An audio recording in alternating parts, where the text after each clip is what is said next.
Hello दोस्तों, कैसे हो आप सब। तो आज इस वीडियो में मैं आप लोगों को होली अष्टमी की कहानी सुनाऊंगी। उससे पहले ये होली अष्टमी का जो व्रत है वो संतान के लिए रखा जाता है और इस दिन होली माता की पूजा की जाती है और ये कलश भी भरा जाता है और सात्विक बना के उसे दिया जलाया जाता है। 12 बजे से पहले इसकी पूजा नहीं होती। 12 बजे के बाद ही दिन में दोपहर के 12 बजे के बाद ही इसकी पूजा होती है। कहानी भी सुनी जाती है और उसकी कहानी बहुत ही अच्छी कहानी है और जो औरतें व्रत नहीं रखती वो भी इसकी कहानी को सुन सकते हैं। या तो जहां आपने ये कलश भरा है, होली माता की फोटो रखी है, वहीं आप इस कहानी को सुन सकते हैं। नहीं तो आंगन में बैठ के भी इस कहानी को सुना जाता है। ये कहानी अगर कोई ना हो तो अकेले भी सुन सकते हैं, लेकिन अगर सखी सहेली या देवरानी जेठानी सास घर में और भी कोई है तो इस कहानी को सब मिलकर ही सुने, तभी अच्छा होता है। अगर व्रत नहीं रखा तब भी इस कहानी को सुन सकते हैं। तो मैंने घर में पूजा तो कर ली थी, लेकिन कहानी सुनने मुझे अपनी सहेलियों के साथ अपनी किसी और सहेली के पास जाना था। तो पूजा दिया जलाने के बाद मैं चली गई थी वहाँ कहानी सुनने। तो इस कहानी जो है, एक मैं आपको तुम्हें कहानी सुनाती हूँ। इस कहानी को बड़े ही ध्यान से सुनना। एक साहूकार था, उसके 7 बेटे थे और 7 बहुएं थी। तो एक उनकी बेटी थी, यानी कि 7 भाभीयों के एक अकेली ही ननद थी। होली अष्टमी का दिन आता है और वो लोग व्रत रखते हैं। हर कोई काम करने लगता है, कोई लकड़ियाँ लाने चला जाता है, कोई जंगल को घास लाने चला जाता है। तो साहूकार की बेटी मिट्टी लेने चली जाती है। जब ही वो मिट्टी भरती है तो साहू माता के बच्चे एक के बाद 7 बेटे उनके साहू माता के बच्चे मर जाते हैं उससे। तो साहू माता गुस्सा होकर उसे श्राप देती है कि मैं तुम्हारी कोख बांध दूंगी। तभी वो रोने लगती है, हाथ पैर जोड़ने लगती है। तो वो अपनी भाभीयों से बोलती है, भाभी आप अपनी कोख बंधवा लीजिए। एक के बाद सब भाभियां ना मना कर देती है कि नहीं हम नहीं, लेकिन एक भाभी को तरस आ जाता है और वो सास से भी डर जाती है। चलो ठीक है नंद जी, मैं बंधवा लेती हूँ अपनी कोख। तो साहू माता उनकी एक भाभी की कोख बांध देती है। जो ही उस भाभी के बच्चे होते हैं, चाहे वो पालने में खेल रहे होते हैं वो मर जाते हैं, चाहे वो स्कूल जाए होते हैं वो मर जाते हैं, चाहे वो खेल रहे होते हैं वो मर जाते हैं। उस भाभी के सारे बच्चे मर जाते हैं, वो उसके कोई भी बच्चा नहीं होता। इस बात को सुनकर सास को भी बहुत गुस्सा आता है और वो उसे वहां घर से निकाल देती है। तभी वो गांव के बाहर एक कुटिया में जाकर रहने लगती है। तो वो अपना गुजारा दिन भर ऐसे लकड़ियां काट कर करती थी। वहीं तब एक गाय थी, वो बहुत बीमार थी। साहूकार की बहू ने सोचा कि मैं तो फ्री रहती हूँ, कोई काम भी नहीं है, चलो इस गाय की ही सेवा की जाए। तो वो दिन रात उस गाय की सेवा में लगी रहती है। उस गाय को सेवा करते करते बहुत ही दिन हो गए थे। तब वो गाय अच्छे से ठीक हो गई। तो गाय ने बोली कि हे माता, तुमने मेरी इतनी सेवा क्यों की।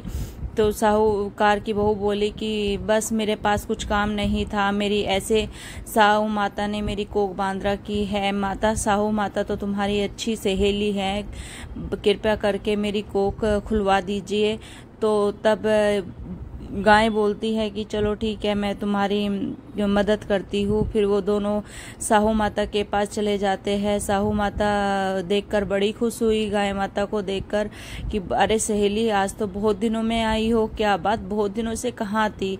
तो गाय माता बोलने लगी कि मैं तो बहुत बीमार थी, आप तुमसे मैं 3 वचन लेती हूँ, क्या तुम मेरी वचन पूरे करोगे। साहू माता कहने लगी, ये भी कोई पूछने की बात है, चलो ठीक है बोलो, मैं तुम्हारे सारे वचन पूरे करूंगी। तो गाय माता बोलने लगी कि ये साहूकार की बेटी बहू है, इसकी कोख तुमने बांधी है, कृपया करके इसकी कोख खोल दीजिए। तो साहू माता बोलने लगी कि इसकी ननद ने मेरे बेटों को मारा था, इसीलिए मैंने इसकी कोख बांधी थी और ये तो तुमने बड़ा ही कठिन वचन ले लिया। तो चलो ठीक है, तुम मेरी अच्छी सहेली हो इसलिए मैं ये बात मान लेती हूँ। तो वो उसकी कोख खोल देती है। जहाँ उनके बच्चे थे रो रहे थे वे वहीं रोने लगे, जो खेल रहे थे खेलने लगे, जो स्कूल में थे वो स्कूल से घर आ गए। तब गाय माता कहने लगी कि चलो ठीक है, बच्चे तो आ गए लेकिन अब इनके पास रहने के लिए भी नहीं है। तो साहू माता ने 2-3 बूंदे छिड़की तो वहाँ एक महल बन गया अच्छा खासा।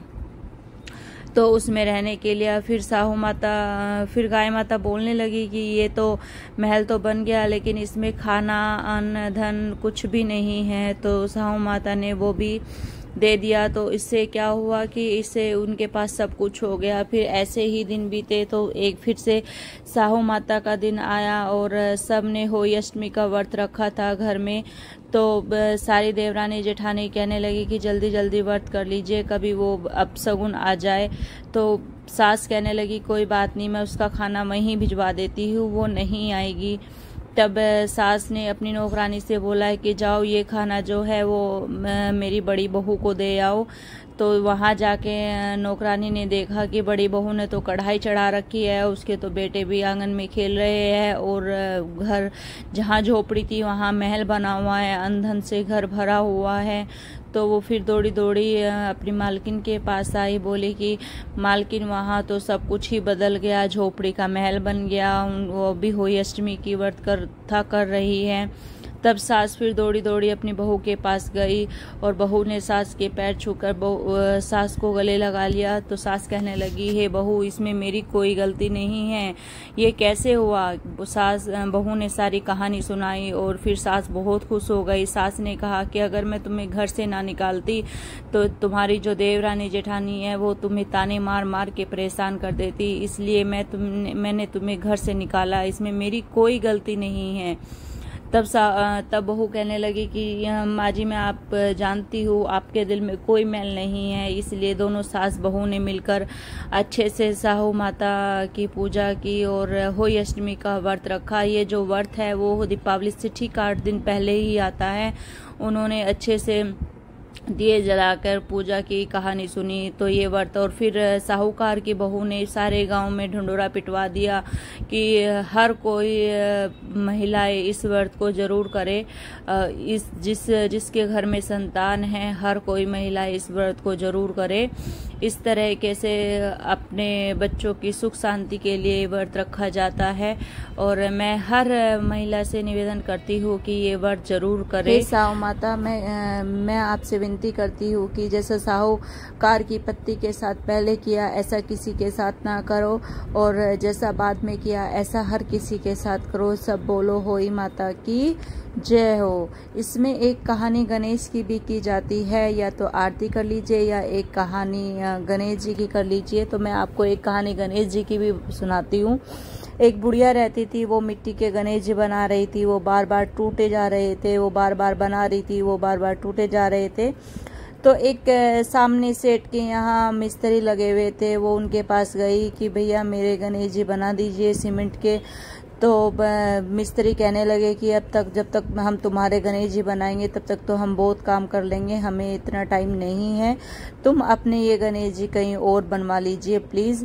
तो वो बुढ़िया कहने लगी कि तुमने मेरे गणेश जी को मना किया है इसलिए तुम्हारी दीवार टेढ़ी हो जाए।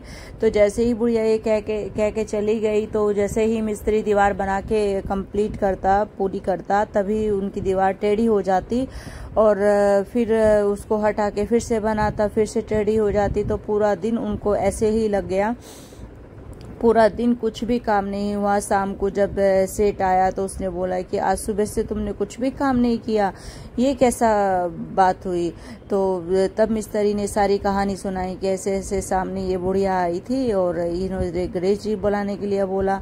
तो तब सेठ जी बुढ़िया के पास गए और हाथ जोड़ के विनती करने लगे कि हे बुढ़िया माता, मैं तुम्हें सोने के गणेश जी दूंगा, पर कृपया करके अपने गणेश जी से बोलिए कि मेरी दीवार को सीधी कर दे। गणेश जी सब सुन रहे थे तो उनकी दीवार सीधी हो गई। तब सेठ जी ने बुढ़िया को सोने के गणेश जी दिए। तो मैं ये कहती हूँ कि जैसे कि गणेश जी की इच्छा पूरी हुई, जैसे कि बुढ़िया की इच्छा पूरी हुई, हर किसी की इच्छा ऐसे ही पूरी हो। ऐसे हमारा होली माता का व्रत रखा जाता है। सब बोलो जय गणेश देवा। तो श्राद्ध में जो होता है उसका भोग भी बनता है और तारे को देख के जल भी दिया जाता है। जो मैंने सुबह ये लोटा भरा था, मैं रात को तारे को देख के इसको तारों को जल दूंगी और फिर अपना व्रत करूंगी, खोलूंगी। आपको ये कहानी कैसी लगी प्लीज कमेंट करके बताइए और लाइक एंड सब्सक्राइब जरूर कीजिए। अगर मेरी वीडियो थोड़ी सी भी अच्छी लगी हो तो प्लीज़ लाइक एंड सब्सक्राइब जरूर कीजिए। नेक्स्ट वीडियो के लिए बाय बाय, धन्यवाद, थैंक यू।